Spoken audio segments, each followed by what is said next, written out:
a todos.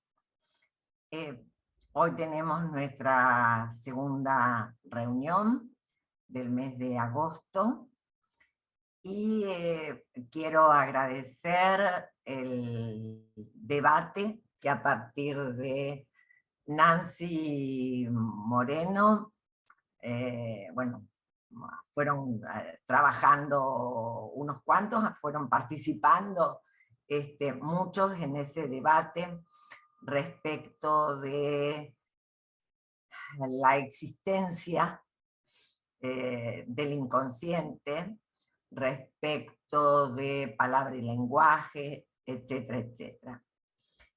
Y les agradezco mucho primero porque realmente me ha dado una alegría verlos trabajar, verlos con entusiasmo, verlos con fuerza, cada uno dando su opinión. Y poniendo en trabajo a los demás, que eso es lo lindo.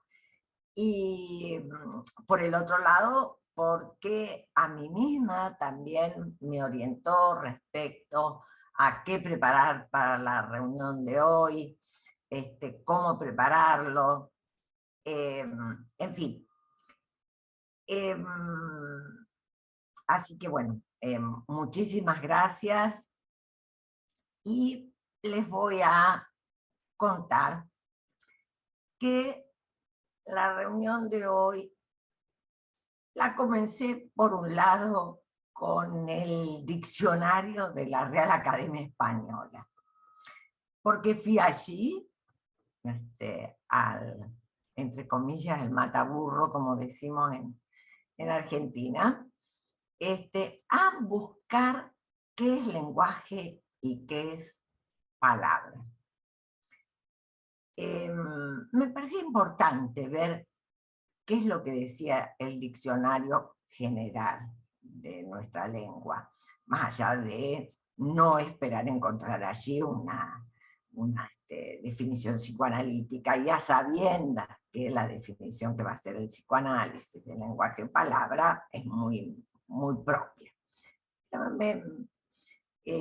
Creo que sirve tenerlo en cuenta. El RAE lo que va a decir respecto del lenguaje es que es una facultad que tiene el ser humano de poderse expresar, poderse comunicar con los demás a través de un sonido articulado o dice de otros sistemas de signos. En todo caso, yo subrayo esta cuestión de a través de un sonido articulado. Respecto de la palabra, va a decir que es una unidad lingüística que está dotada generalmente de un significado, que se separa de las demás por, va a decir, por pausas, fíjense, potenciales, que tienen que ver con la pronunciación o, en el caso de la palabra escrita, con ciertos blancos. Subrayo, pausas potenciales, pronunciación, respecto del lenguaje, sonido, articulado.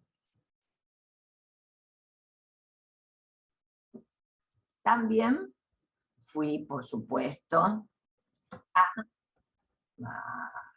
manuales de lingüística, a Saussure principalmente.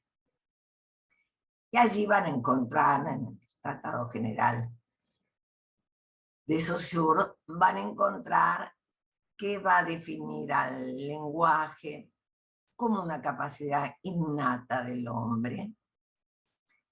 Y él dice que está compuesta por lengua y por habla. Y que es como la combinatoria de ambas lo que permite que los humanos nos podamos comunicar. Va a considerar que el lenguaje es una podría decir, una capacidad humana universal, a través del cual se pueden expresar pensamientos, sentimientos, utilizando signos. Y introduce algo interesante. Dice, el lenguaje es un objeto binario. Tiene un componente, que es la lengua, y un componente individual, un componente social, que es la lengua, y un componente individual, que es el habla. Va a tomar como la lengua al sistema de signos en donde cada elemento está distribuido y organizado para accionar en forma unificada. Tiene que ver con una adquisición social, mientras que el habla es un uso individual de ese sistema, ¿no? Como que hay algo que es del orden de lo social, que se transmite a nivel social, la lengua, que se transmite de generación en generación con sus variaciones y demás, que las considera obviamente, pero ese es el conjunto de la lengua. Y el uso individual que haga quien fuere, lo llama habla, como una forma de distinguir lo que es un sistema, digamos, colectivo, universal para cada idioma, universal en la cuestión de las combinatorias y demás, dejando de costado, bueno, tienen combinatorias pero muy diferentes el japonés, digamos, o el chino, a las lenguas griegas, ¿verdad? Pero, digamos, eso hace todo un intento muy fuerte a punto de discriminarlos respecto de lo que es el uso individual que pueda tener cada sujeto de la lengua, y que de hecho cada sujeto lo tiene. La lengua entonces la podríamos considerar como un sistema homogéneo, en donde hay un sistema de signos que es cuya característica esencial es la relación entre el concepto y la imagen acústica, para Saussure. Mientras que el habla es heterogéneo porque, bueno, es individual y va a depender de un carácter variable de individuo en individuo. Ahora bien, ¿qué es para el psicoanálisis? A ver, acá las cosas se complican un poquito y creo que tenemos que revivir las complicaciones que el propio Freud tuvo. No se olviden que Freud se forma en lo que es el área de psicología, con von Brentano, con Janet, con gente que maneja la psicología de conciencia. Entonces, por supuesto, que va con una psicología muy hija de la filosofía, entonces, bueno, va a considerar al hombre como un ser racional, que puede tener conciencia de sí mismo, que tiene capacidad de organizar su existencia, que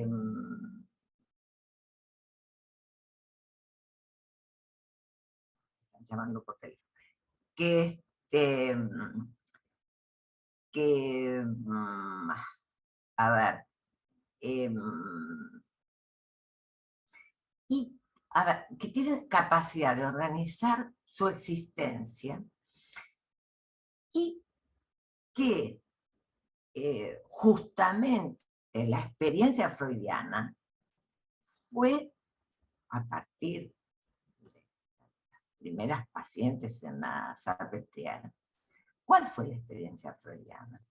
Fue una experiencia en donde Freud toma nota de que ese ser humano que él lo pensaba como un ser que puede ser capaz de una conciencia plena de sí misma, resulta que tiene conductas en donde no puede decir por qué lleva adelante esas conductas, le pasan cosas que no sabe tampoco por qué le suceden, o sea que hay, un segundito, por favor. Volvés a...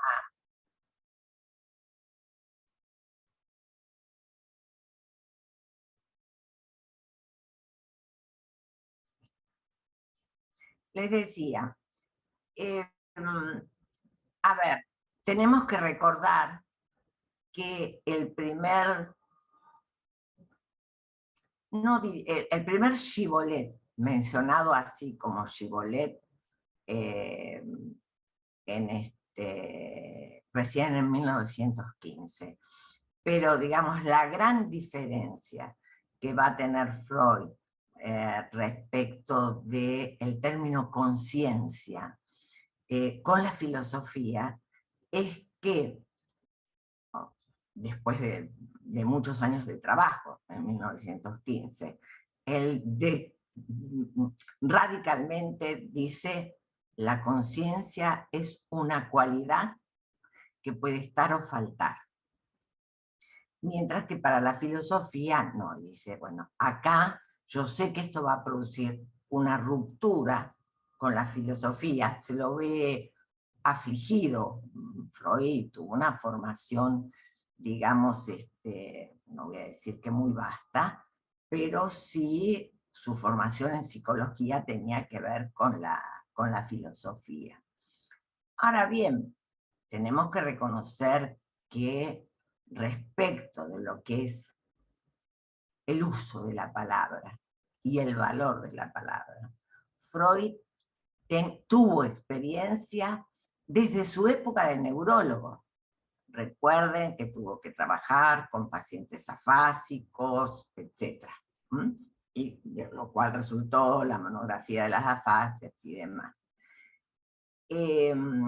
Por el otro lado, bueno, la regla de la asociación libre le permitió también, no solamente los pacientes neurológicos, sino, ¿no? Por un lado los pacientes neurológicos le permitieron ver cómo se recuperaba el habla y qué elementos podía tener. Y por el otro lado, la asociación libre también le hace ver, podríamos decir que, comillas, otro tipo de memoria. Es decir, le hace explorar otros territorios del lenguaje que están más allá de la memoria o abandonados de la memoria, o también podríamos decir que componen otro tipo de memoria. En el escrito de la monografía de las afasias, de la cual, a ver, en 1915, apéndice C de palabra y cosa, ahí van a encontrar ese apéndice una pequeña mención a la monografía de las afasias. En esa pequeña mención siempre hubo algo que a mí me interesó y me llamó mucho la atención por la época. La monografía de las afasias es de 1891. ¿Qué dice allí? Dice Para la psicología, la unidad de la función del lenguaje es la palabra. Una representación compleja que se demuestra compuesta por elementos acústicos, visuales, kinestésicos. Bueno, después va a hablar de representaciones de palabra, etcétera, etcétera, de la importancia de la imagen sonora, por eso tomaba con cierta predilección del diccionario de la Real Academia Española esta cuestión del sonido. Porque Freud desde un primer momento le dio muchísima importancia a la imagen sonora de la palabra y a la conjunción de la imagen sonora con la imagen motriz del movimiento de fonación. Así, bueno, si ustedes van al escrito, van a ver que él va a decir cómo aprendemos a hablar, que justamente él dice que se aprende a hablar imitando a los otros, o sea, ahí comienza nuestra cuestión de el lenguaje viene del otro, imitando a los otros y haciendo una asociación entre los sonidos y el sonido emitido con los órganos de fonación, con el movimiento de los órganos de fonación. Algo que yo le doy bastante importancia, porque entiendo que, a ver, que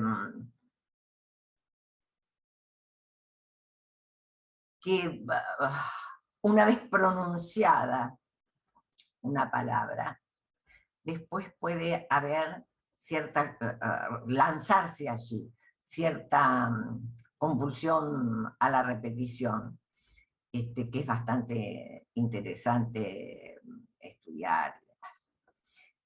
Bueno, Freud va a decir cómo aprendemos a hablar, cómo aprendemos a escribir, cómo aprendemos a deletrear, bueno, un montón de cosas que están en relación con haber trabajado con los pacientes afásicos.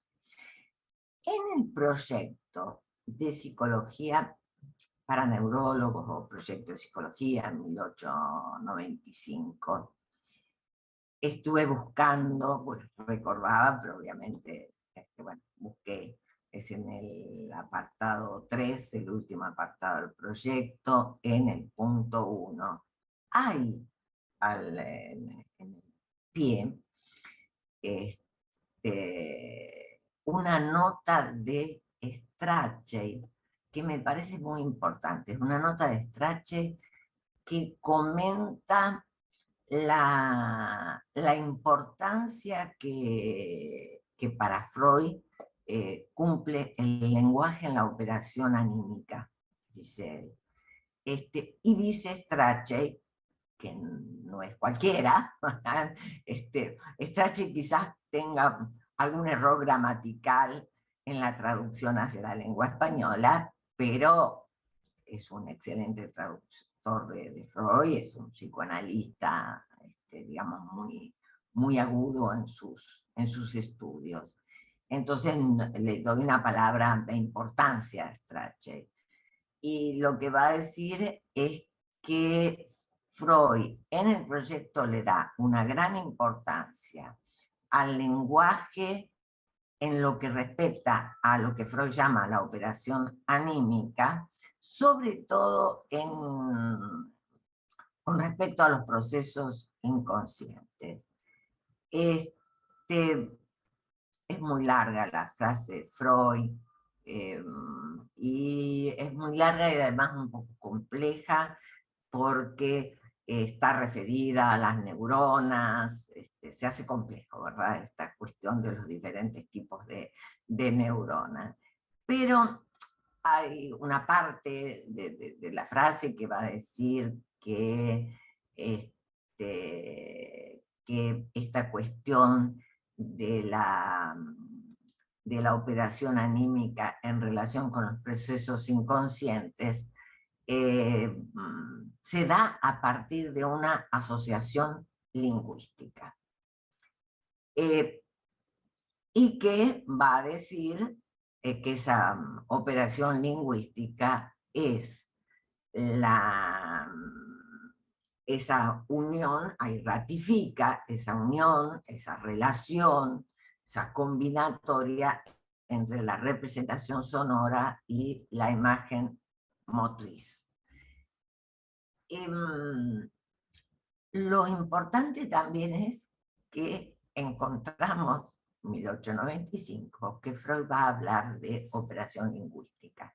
Quiere decir que Freud es alguien que está muy al tanto de la lingüística de su época, algo que uno puede deducir del trabajo con Dora, del trabajo con el nombre de las ratas, son historiales clínicos en donde, bueno, se muestra en su clínica cómo trabaja con el lenguaje, con el concepto de falso enlace y demás. En Emma misma también, ¿verdad? Está el concepto de falso enlace. Bien, quería rescatar esto para marcar esta cuestión de la relación al lenguaje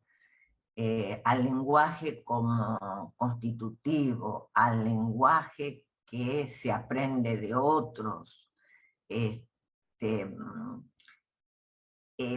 Está en los orígenes propios del psicoanálisis. Podríamos decir lo mismo respecto de Lacan.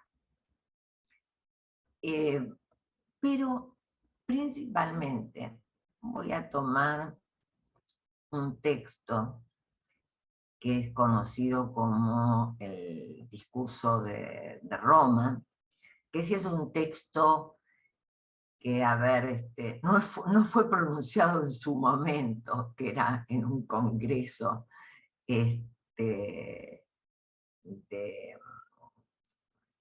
bueno, por X cuestiones internas creo que era ya la Sociedad Francesa de Psicoanálisis, bueno, hay división de aguas, etcétera, bueno, cuestiones de historia del psicoanálisis. Lacan no presenta su trabajo, pero sí lo tenía escrito y entonces después, bueno, lo va a rebobinar y es el trabajo que encontramos nosotros en los escritos. Ahí inicia con un apartado que se llama palabra plena, palabra vacía y palabra plena. En la realización psicoanalítica del sujeto. Lo importante entonces es destacar de ese título, no solamente palabra vacía y palabra plena, sino en la realización psicoanalítica del sujeto.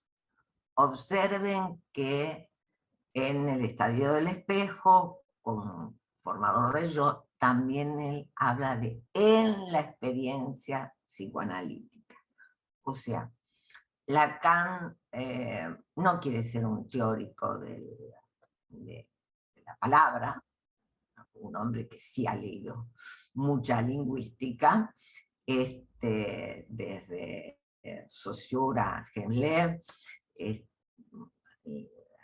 se ha servido de la lingüística, pero principalmente cuando él va a hablar del lenguaje, él siempre lo enmarca en esta cuestión de la experiencia psicoanalítica. ¿Qué va a decir de la palabra vacía y la palabra plena? En todo caso, podemos directamente decir que para Lacan la palabra plena es aquel momento o aquella palabra a partir de la cual se hace presente el inconsciente a través de un fallido, etc. Y algo así como que todo lo demás es palabra vacía. A ver, no estamos diciendo que la palabra vacía haya que desmerecerla. Les diría, si uno le ofrece al analizante que tome la palabra, que hable, bueno, un analizante habla y sabemos que son pocas las veces, instantes relámpagos, va a decir Lacan, en donde ese inconsciente hace su aparición. Su aparición a través de lo que, digamos, Freud llamó las formaciones del inconsciente, que podríamos decir es donde, tomando la palabra de Lacan, es donde el sujeto, a través de la palabra, Lacan dice, se confiesa sin querer.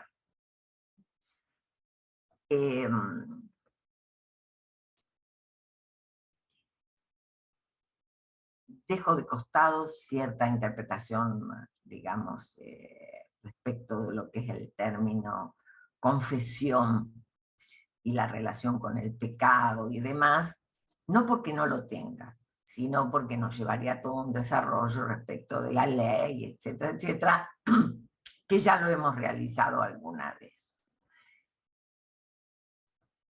Por el otro lado, otro de los temas que toma en Función y Campo es que siempre la palabra es un llamado a un otro y que siempre espera una respuesta, pero que en primer lugar la palabra viene del otro. Es muy interesante, ¿no? Dice, toda palabra es un llamado al otro, pero tengamos en cuenta que en primer lugar la palabra viene del otro. Entonces cuando dice que bueno, que desde que un niño nace, que recibe un baño del lenguaje, que hay un otro primordial, que es la madre, habla de tesoro de significantes, que la madre es la portadora de cierto, o la función materna, ¿verdad? De cierto tesoro de significantes, de cierto cúmulo de significantes, que transmite a su hijo, que esa transmisión además se da antes de que un niño nazca, porque él dice que todos somos hablados antes de nacer. Eso es muy interesante. Es un concepto muy, muy lacaniano, el tener en cuenta ese antes de nacer. También lo que va a tener en cuenta es que un niño entiende lo que se habla antes de poder hablar, que desde muy pequeño entiende, a ver, o interpreta, vamos a decir, los tonos con que se habla, que un niño pequeño puede interpretar si la madre pegó un grito accidentalmente o si la madre le está gritando. En fin, cuestiones que todas las madres conocen. Como un bebé puede captarlas. Ahora bien, en el sentido de que, digamos, toda palabra es un llamado que espera una respuesta, ahí lo que tenemos que interpretar es que toda palabra tiene una función evocativa, pero también una función evocativa, una función reproductiva, pero también, en tanto espera una respuesta, en tanto la palabra llama a esa respuesta, la acabamos de decir, tiene también una función creadora. Esa función creadora se cumple, por un lado, en forma individual. Esa palabra llamada que espera una respuesta del otro.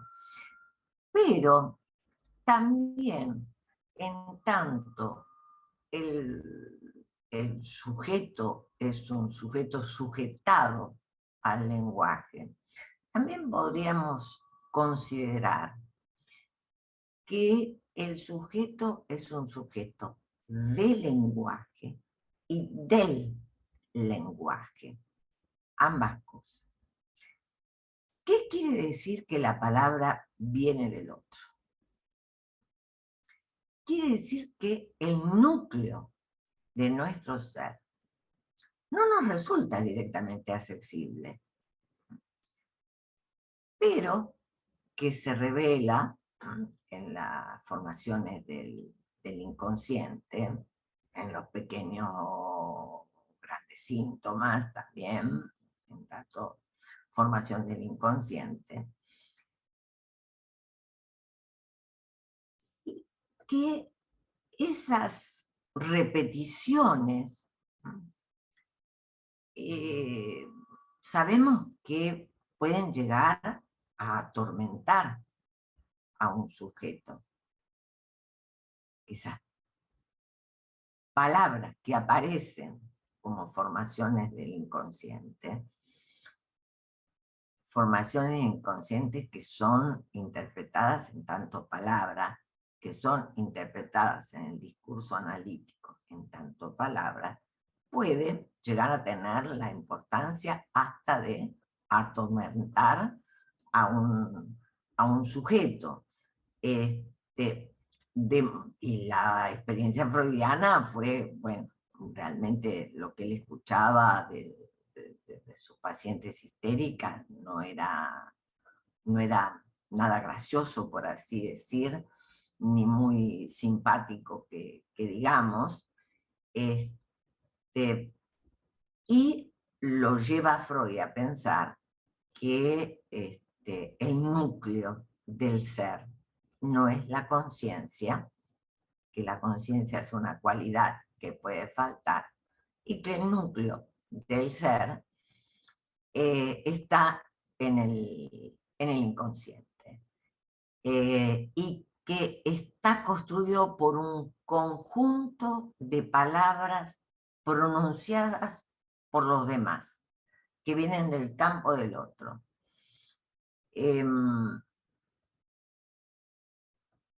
La experiencia de la hipnosis fue la primera experiencia freudiana que le confirmó la existencia del inconsciente a través de las palabras, ¿verdad?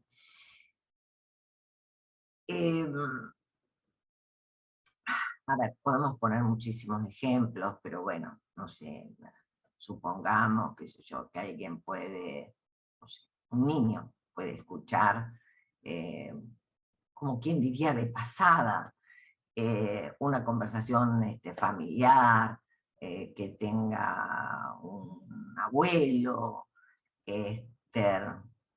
no sé, respecto de las personas de etnia de piel negra. Y bueno, después resulta que se encuentra en algún momento de su vida teniendo alguna actitud de desprecio a las personas de color negro.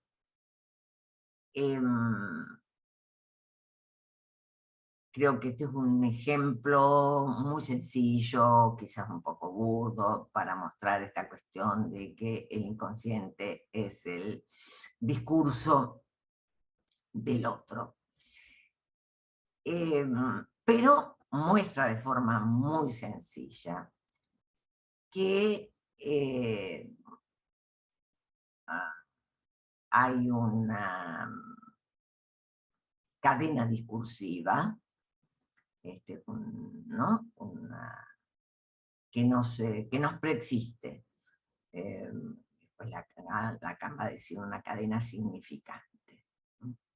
que nos preexiste, que eso es una cadena generacional en donde el sujeto viene a insertarse.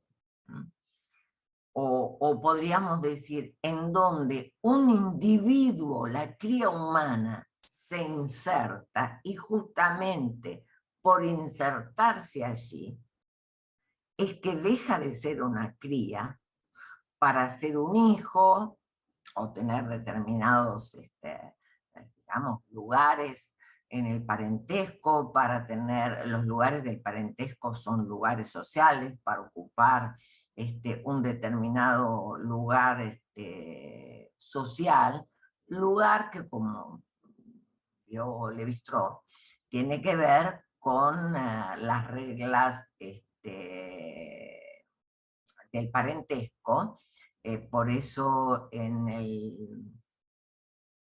no me acuerdo si es capítulo 2, creo que sí, del seminario 11, el inconsciente freudiano es nuestro, él va a decir que, bueno, que se le debe a Claude Lévi-Strauss a lo que Claude Lévi-Strauss llama como la función totémica, el concepto de inconsciente, porque, digamos, bueno, hay algo que regula la función totémica, que es, digamos, la prohibición del incesto, que es la matriz, podríamos decir, de la sociedad humana. Totem y Tabú es un trabajo de Freud que lo tiene, trabaja maravillosamente este tema. Y sabemos entonces que justamente en tanto que prohibido, algo emerge como deseo, ¿no? Que lo prohibido hace a la tentación y al deseo. La relación entonces del deseo con lo prohibido, etcétera, etcétera. Algo enteramente freudiano, muy trabajado por Lacan, pero enteramente freudiano. Freud del año 12, Freud de Totem y Tabú. Igualmente podríamos decir Freud del complejo de Edipo. Por algo buscó a Edipo. Primer Freud fue el del complejo del semejante, pero bueno, por algo buscó a Edipo. Decíamos entonces que la palabra es un llamado al otro. Ahora, cuando un psicoanalista dirige una palabra a su analizante, por ejemplo, una puntuación, podríamos decir que crea al otro. Y aquí estoy repitiendo el discurso de Roma de 1953. Quiere decir que esta cuestión de que la puntuación en la experiencia psicoanalítica crea al gran otro, es un concepto que está en Lacan desde el vamos. No es un concepto que va a aparecer en los años 70. No, no. ¿Por qué? Porque el gran otro está en la estructura misma de la palabra. Lo que hace en todo caso la puntuación del analista es poner eso a la vista, sobre todo a la vista del analizante. Cuando decimos toda palabra llama a una respuesta, por supuesto que los analistas vamos a considerar que también el silencio es una respuesta. Es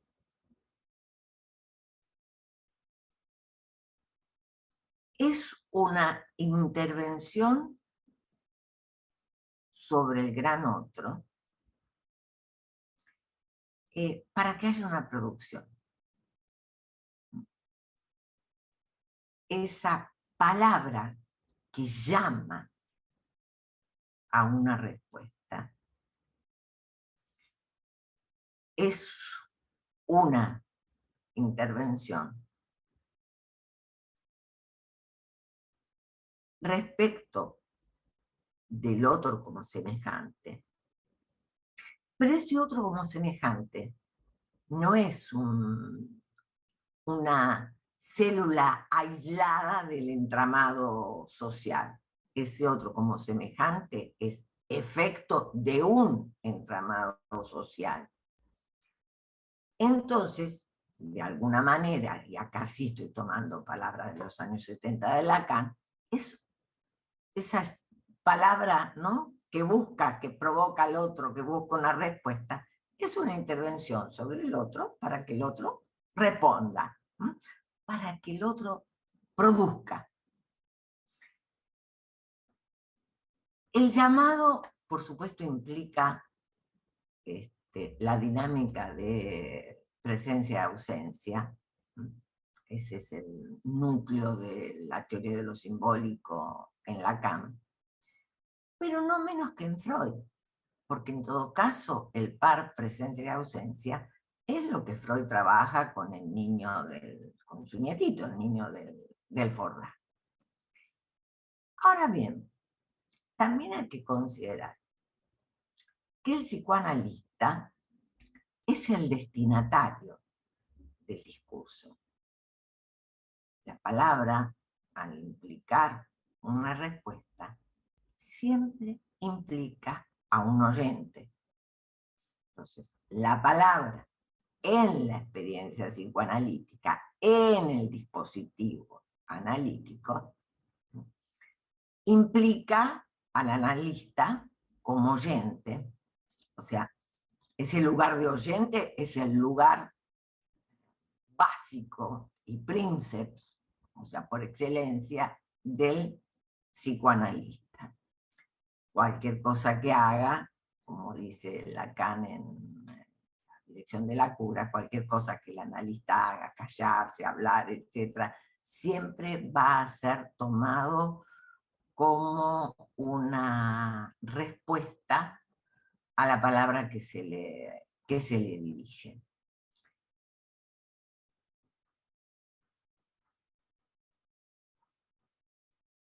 Hay algo que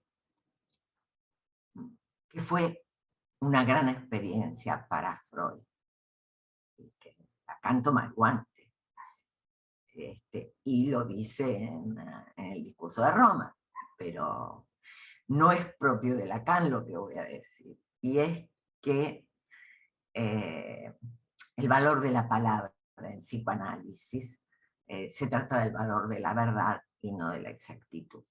Yo diría, me pareció genial que Lacan lo tome y lo diga y demás, pero que la verdad no es exactitud y que la verdad es una construcción del sujeto, es algo que hizo a la experiencia freudiana.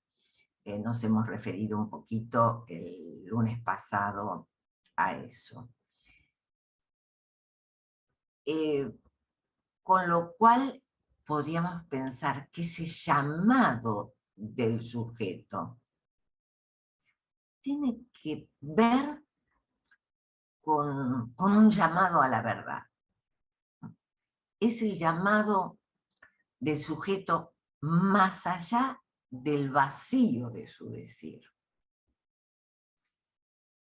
¿De qué vacío se trata? Del vacío que introduce lo simbólico en lo real. Porque es el símbolo que va cavando como un surco en lo real, lo que produce el lugar de falta, o como se hizo la traducción de los primeros escritos de Lacan, el lugar de carencia en ser. Por ejemplo, Lacan se va a referir al vacío y al lugar del lenguaje y demás respecto del vacío, cuando fundamenta el narcisismo. Va a tener en cuenta ¿se acuerdan que yo les dije que para Lacan, digamos, él salió de ese dualismo de narcisismo primario y narcisismo secundario, o narcisismo secundario, bueno, todo ese debate, para ese señor el narcisismo es una función estructurante. Como tal, la importancia de todo lo estructurante. Va a considerar la prematuración, o sea, ese tiempo en que el niño depende del otro porque le falta autonomía. Digamos, bueno, el niño no se puede alimentar solo, etcétera, etcétera.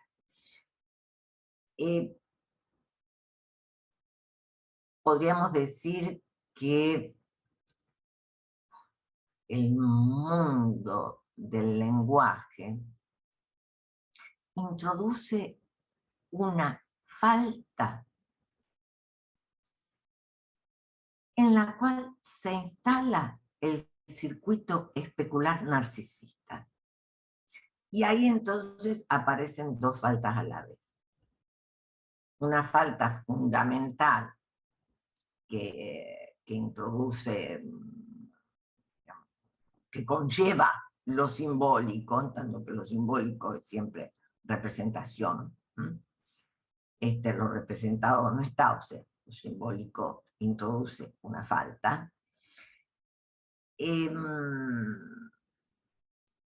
Pero también introduce un vacío que existe en la estructura de la palabra y que incluye lo especular, que incluye la relación del yo con su semejante.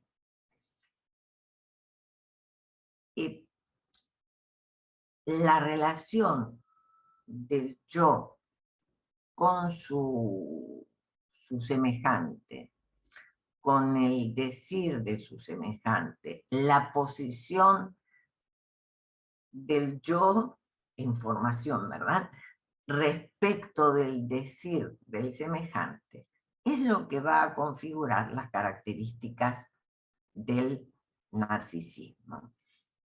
A posteriori, las características del circuito pulsional, del goce, etcétera, etcétera.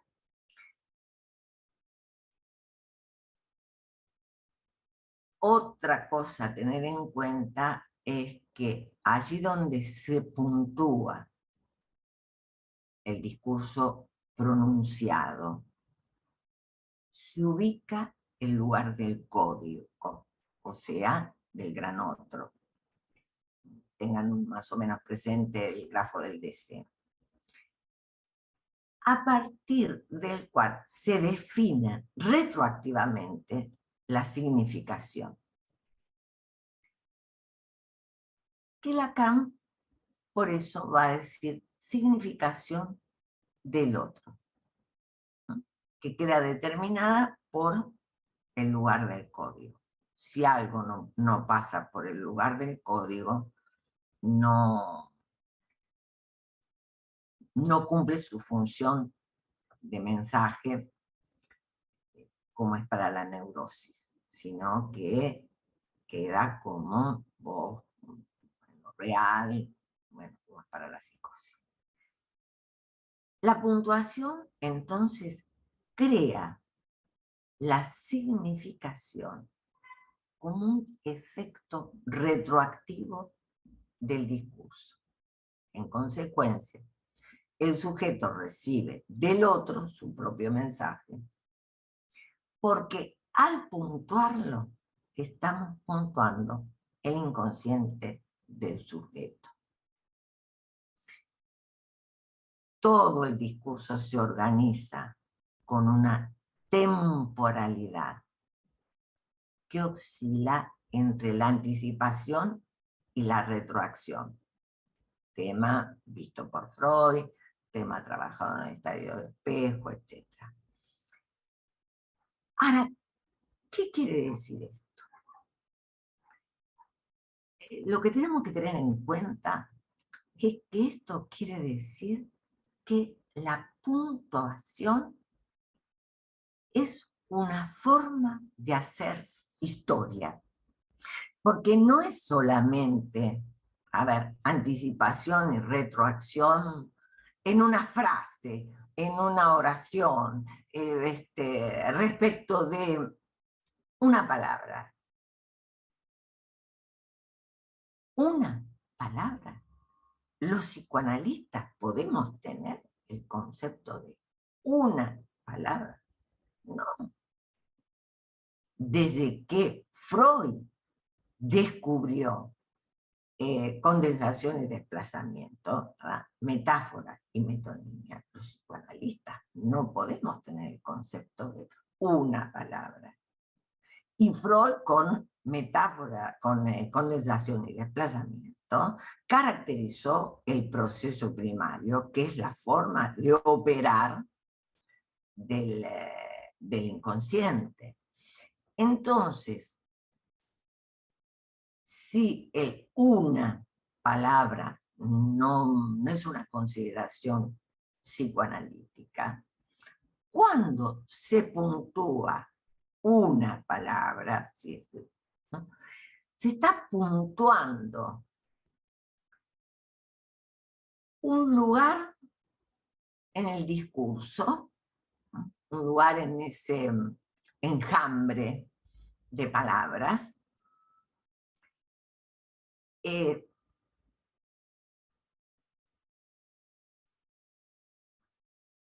bueno, el saber del psicoanalista, en fin, lo puede llevar a puntuar determinadas palabras, ¿no? En determinado lugar del discurso, pero realmente es el poder discrecional del oyente, ¿no? Del analizante, el que le va a dar poder a esa palabra, o sea, son los efectos de la puntuación del analista. Lo que, digamos, demuestra el lugar histórico que tiene una palabra. En ese sentido, es que Lacan va a decir, la puntuación es una forma de hacer historia, es una forma de construir historia dentro del dispositivo analítico, en el dispositivo analítico. Es una experiencia en el análisis. Y entonces, en ese mismo sentido, va a decir, la verdad se crea. Porque a partir de esa puntuación en donde aparecerán múltiples asociaciones, es que va a surgir un efecto de verdad que se crea como consecuencia de la puntuación, o sea, también como consecuencia del dispositivo analítico, de un dispositivo que es un montaje sobre la transferencia. De más está decir que la verdad tiene estructura de ficción, eso lo sabemos desde Emma, ¿no? En el proyecto a Emma, Freud le llama la protonpseudos histérica, o sea, lo que quiere mostrar es la primer mentira histérica, no porque haya sido, digamos, una primer mentira, sino le va a dar el lugar de revelación. Y entonces Lacan, bueno, que es pícaro para tomar el guante freudiano, va a decir que bueno, que la verdad tiene estructura de ficción, que el lenguaje tiene una estructura de ficción, etcétera, etcétera. Bueno, de ahí va a destacar el estilo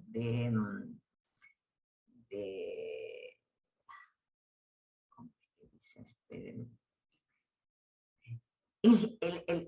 Va a destacar el historial, la construcción del historial freudiano, pero pícaramente él dice que en psicoanálisis se construye una anamnesia, o anamnesis, perdón, anamnesis vinculado con el valor de verdad. Bien, es darle una voltereta con ese estilo barroco y complejo que tiene Lacan para expresarse. No está más que diciendo que hay una historia que se constituye en ese sujeto que habla en análisis, una historia que se está construyendo ahí en análisis, porque de eso quizás el sujeto de manera consciente no tenía ningún saber. De esa historia que lo preexiste a modo de palabra, como un acto que lo constituyó, tampoco el sujeto tiene ningún conocimiento. Este, es, creo que a partir de estos conceptos es que la vez pasada, la reunión pasada, se fueron deslizando ideas hasta la pregunta si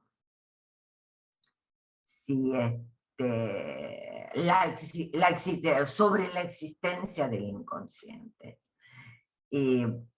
Entonces, vamos a discriminar. El inconsciente existe más allá de los psicoanalistas. Sí, señores, mal que les pese a todos los psicoanalistas, el inconsciente existe más allá de los psicoanalistas. El texto que yo les decía la otra vez del inconsciente, que se puede expresar a través de los distintos archivos, como puede ser el propio cuerpo, de distintos documentos, etcétera, etcétera. El inconsciente existe más allá del psicoanálisis.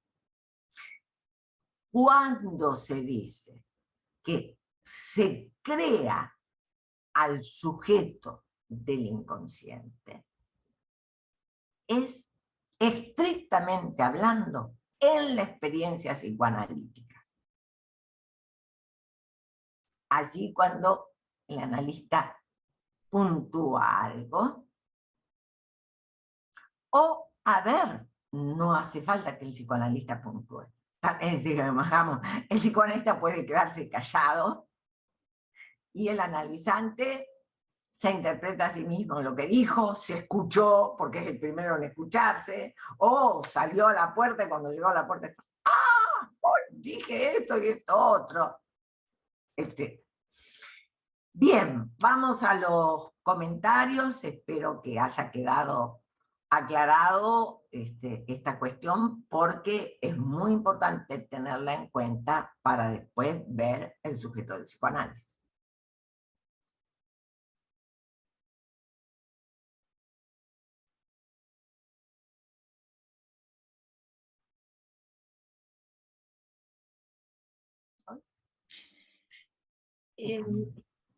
Amelia, entonces, siguiendo lo que vos dijiste, podríamos pensar que entonces el inconsciente existe más allá de los psicoanalistas, en tanto que Freud dedicó, entre otras cosas, un tomo entero a la psicopatología de la vida cotidiana,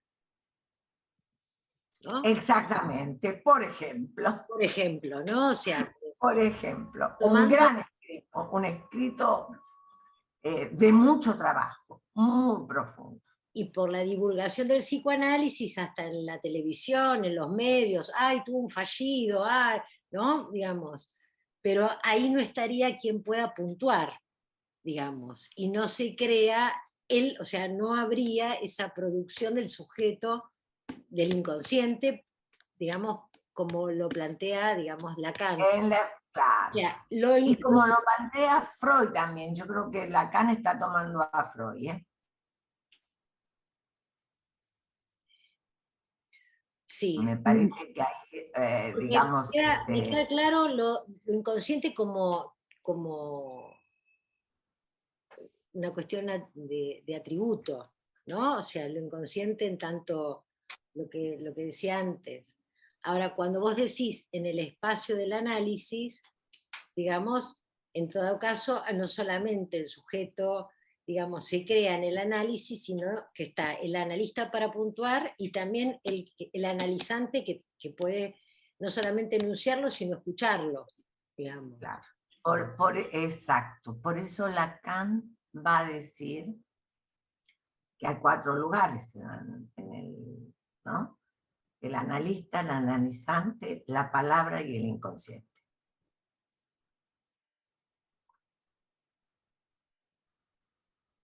Gracias. Ahora, muy bien, Olga, con esta idea de, sí, psicopatología de la vida cotidiana, claro.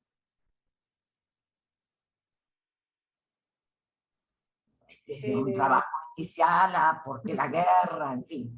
Nancy. Bien, es que muchísimas gracias, Amelia y todos, de verdad. Claro, pues es que Freud estaba, lo que yo entendí es que él estaba era describiendo algo que se encontró. O sea, él no estaba inventándose el inconsciente.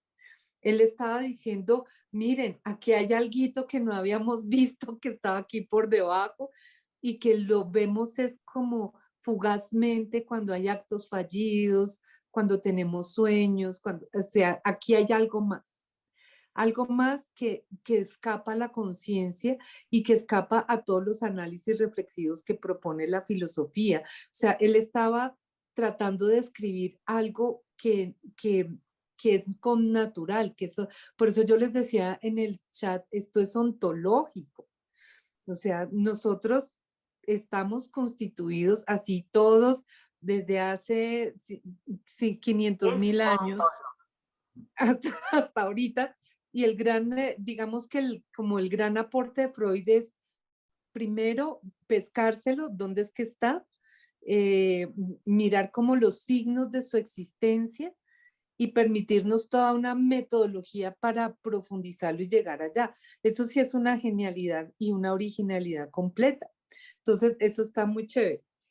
Yo tengo esta inquietud y es que por eso para mí era como, esa frase a mí me rayaba totalmente, ¿sí?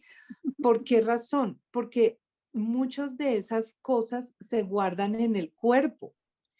Y hay un concepto que viene de la investigación biológica, fisiológica, que se llama interocepción y no tiene nada que ver con el funcionamiento del cerebro, sino tiene que ver con cómo uno hace la regulación fisiológica del cuerpo y eso se va condensando, condensando hasta llegar a una emoción y después es, digamos que el funcionamiento mental el que lo toma, le da sentido, le da palabra, le da estructura, etcétera, etcétera, que eso ustedes saben más que yo. Pero hay una cosa que es básica que tiene que ver es con la relación con el mundo y con los otros. Entonces, claro, yo lo que había entendido del inconsciente y de cómo se estructura el ser es que está siempre en relación a. Y casi que se me vino esta idea, Amelia, y te la quería preguntar, si uno podría llamar a este inconsciente todo el resultado de esta relación con el entorno, con el planeta, con las otras personas, o sea, casi que nosotros nos Sí, creamos a partir de esa relación. sí, Y eso, y me da mucho sentido la explicación que acabas de dar del lenguaje, porque el lenguaje se crea es en la relación. O si no, tú no tienes necesidad del lenguaje. claro. Sí. Entonces, se crea es en la relación y no, pero yo tuve la pregunta y por eso la puse en el chat, de si era solamente palabra, porque todos aquellos que hayamos tenido alguna vez mascota, sabemos que ellos entienden perfecto y no dicen ni una palabra inteligible para nosotros. Para Pero ellos no, nosotros.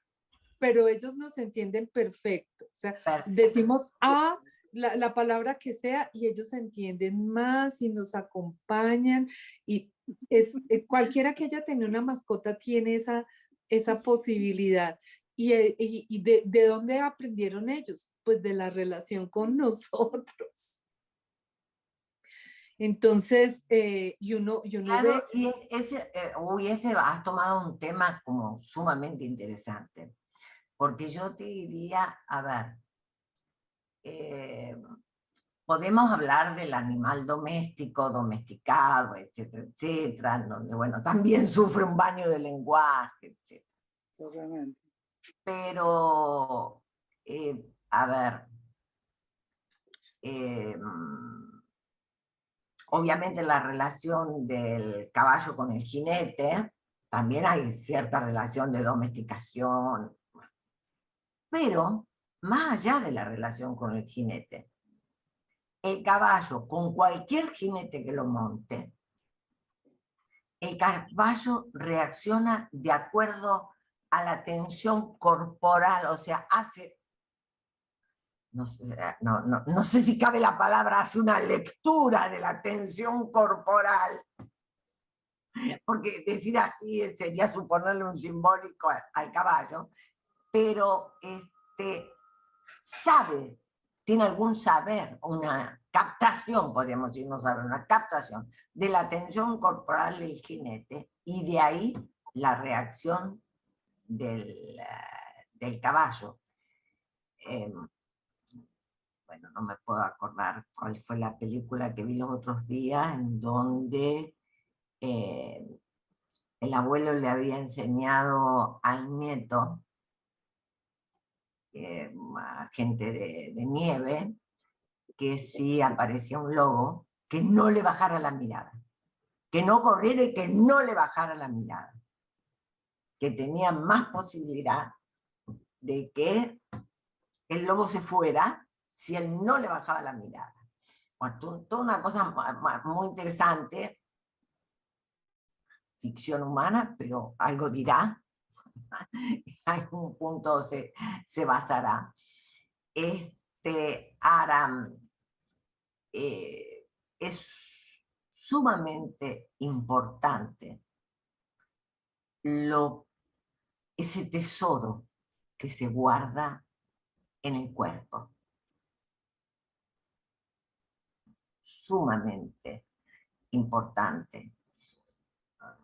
toda una teoría psicológica respecto del imprinting, etcétera, etcétera. Está equivocada.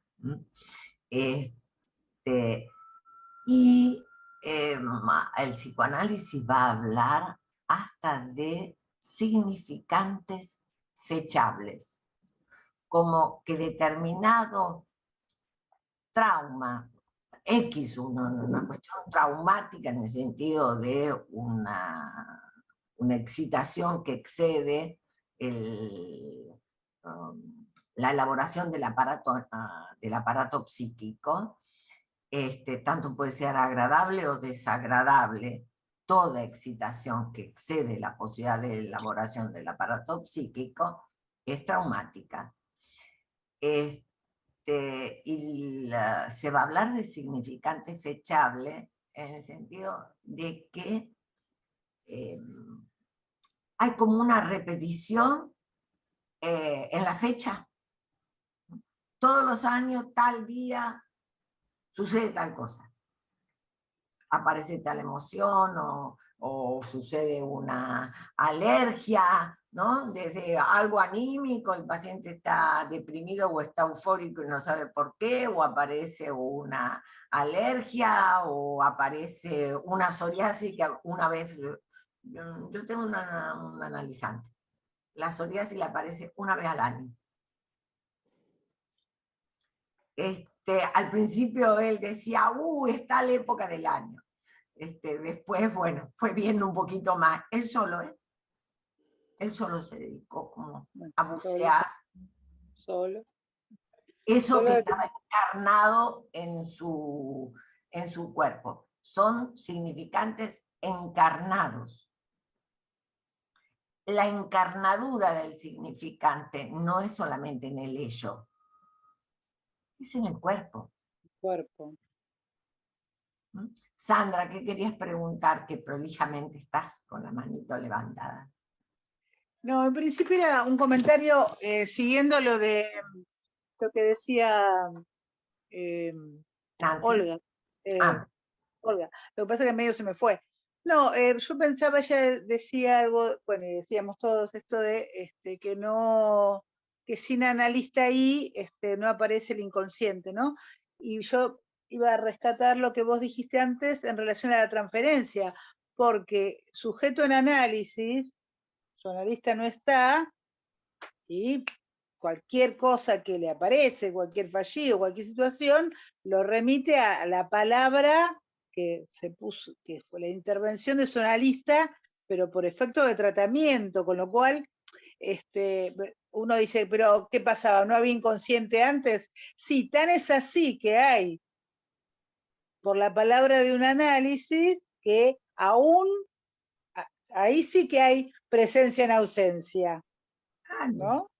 En las vacaciones del analista. En transferencia, algo que también muchas veces incluso se usa cuando uno deja a un paciente acompañado por otro analista, ¿no? ¿Qué diría tu analista ante como una intervención, ¿no? Entonces ahí eso me llevaba a lo que decía, lo que traía Olga, ¿no? Y por otro lado me acordaba de una frase de todo interpretación fuera de contexto es una agresión. Porque psicoanalistas de estos que andan sueltos en la TV y demás, y en las calles, ¿no? Hay por todos lados, uno comete fallidos todo el tiempo. Y muchas veces escuchamos gente mandar interpretaciones así, ¿no? Salvajes, en el punto donde es palabra hueca eso, digamos, digamos, no hay una analista ahí señalando algo y queda en la nada, digamos, ahí no hay algo que aparece el inconsciente, sino que sí, será inconsciente si lo trabaja ese paciente en transferencia con su análisis, ¿no? Pero yo lo que considero es que así como el psicoanálisis, digamos, es parte de la cultura, se ha conocido, etcétera, etcétera, también es parte de la cultura que, digamos, se interpreten los fallidos hasta en la televisión. Claro. Pero eso no tiene que ver con una construcción subjetiva. No. La construcción subjetiva es algo que se da, como vos decís, en transferencia. Y eso es algo, a ver, que constituyó el psicoanálisis.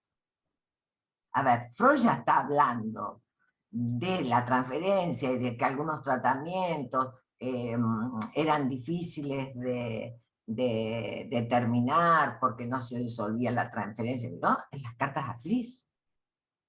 Así que, digamos, mucho antes de definir la transferencia en el epílogo de Dora, cuando lo define el epílogo de Dora, ya sabía muy bien qué estaba definiendo. Y por supuesto en el año 12 sobre la dinámica de la transferencia, bueno, también va a decir que el amor de transferencia es un amor verdadero, bueno, digamos, la transferencia es un concepto ligado al inconsciente, estrictamente.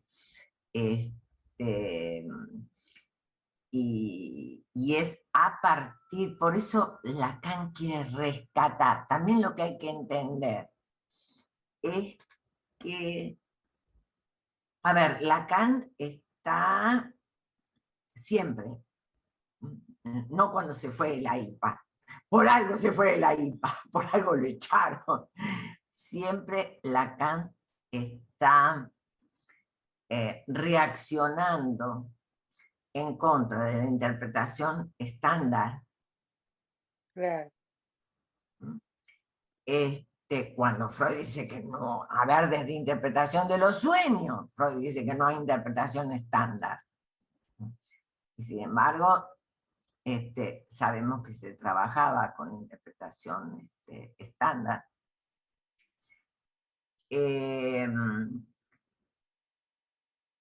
Y también está como reaccionando a esta división entre un análisis didáctico y un análisis terapéutico.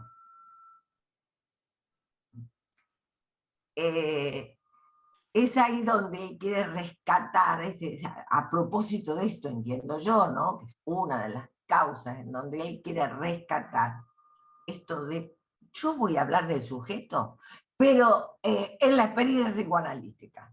Yo voy a hablar de la formación del yo en la experiencia psicoanalítica. Y además, entiendo que en la historia de Lacan, esa es la diferencia entre el Lacan de psicoanálisis y criminología,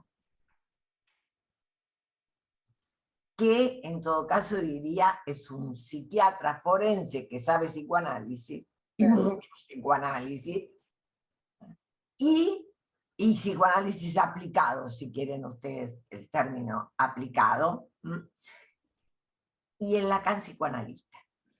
Y hasta del año 36 al 49, que corrige el de Looking Glass Face, el estadio del espejo, el estadio del espejo en la formación del yo, tal como se nos revela en la experiencia psicoanalítica. Bueno, hay una diferencia muy grande de titulación, y eso entiendo yo que tiene que ver con un viraje en la posición de psiquiatra a psicoanalista.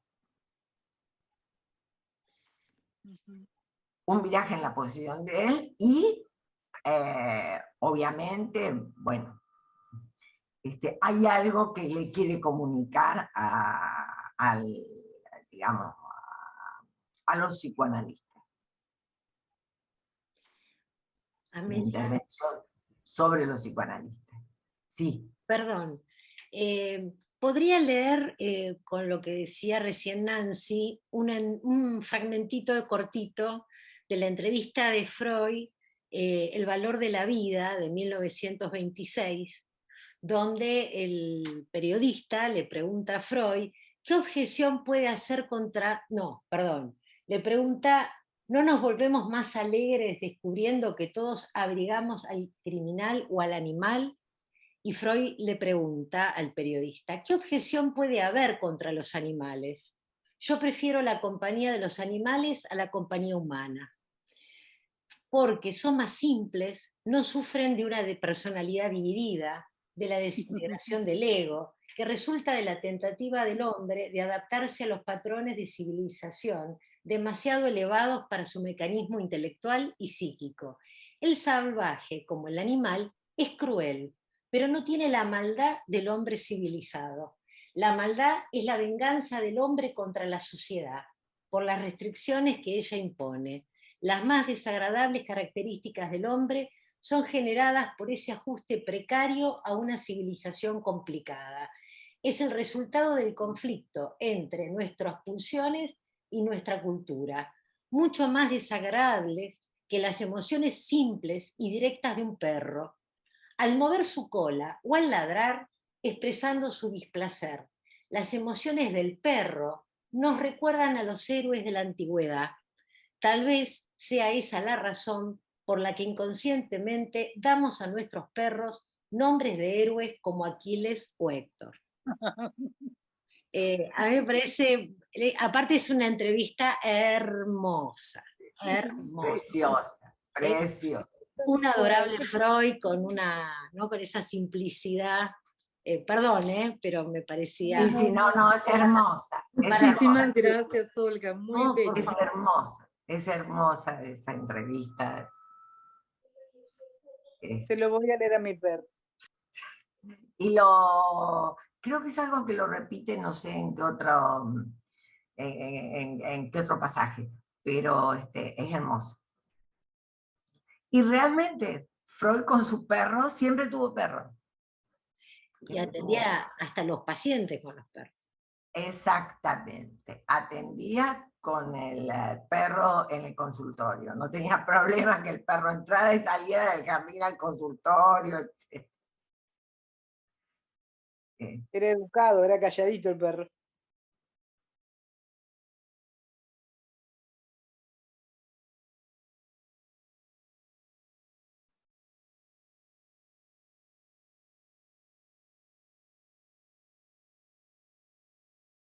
Puede haber anécdotas respecto de eso, pero la dejamos.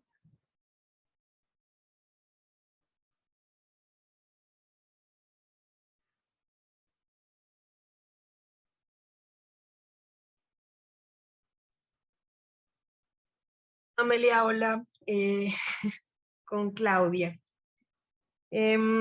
Quería en relación con eso que venías trabajando del inconsciente y el cuerpo, ¿cierto? Yo recuerdo que algunos de los casos de Freud, sobre todo los de la histeria, tenían que ver con esa relación con el cuerpo. Y recuerdo uno en particular que es el de no poder andar, ¿no? Lo que presentaba esta paciente era que no podía andar, pero eso estaba en relación con un paso que ya no podía dar, y era que estaba enamorada de su cuñado. De su cuñado. Y entonces, digamos, allí en el cuerpo aparece esa palabra que está como atrapada, o que se manifiesta, digamos, en ese no poder andar, eso que está en el cuerpo.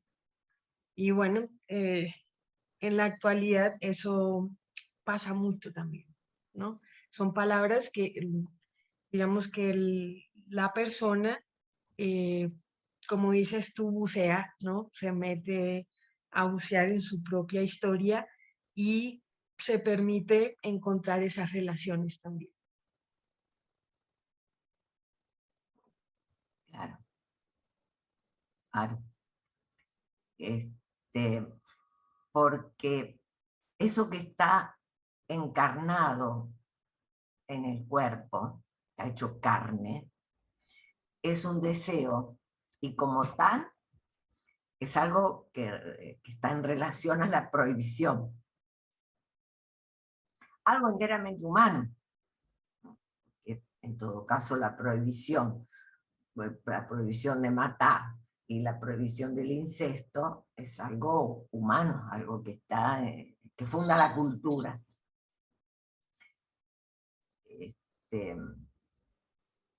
Ahora, insisto, Lacan está queriendo retomar la cuestión de el inconsciente como algo que se pone en producción y que nos muestra a un sujeto en el interior del dispositivo analítico. No porque les diga, porque justamente Lacan con el concepto de gran otro, por favor, ahí retoma todo el valor de la cultura. En cada época siempre hay, digamos, hay fenómenos en cada época, fenómenos sociales en cada época, que muestran lo peor de lo humano.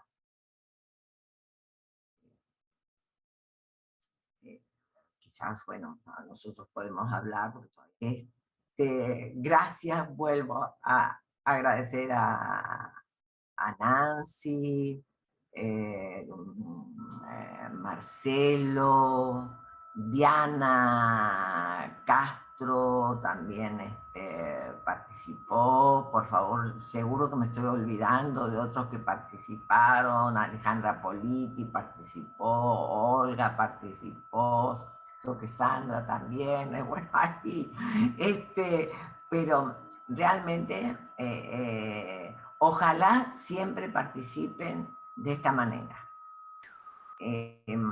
Por lo que producen ustedes, porque la idea de uno, lo que produce uno, realmente hubo efecto seminario.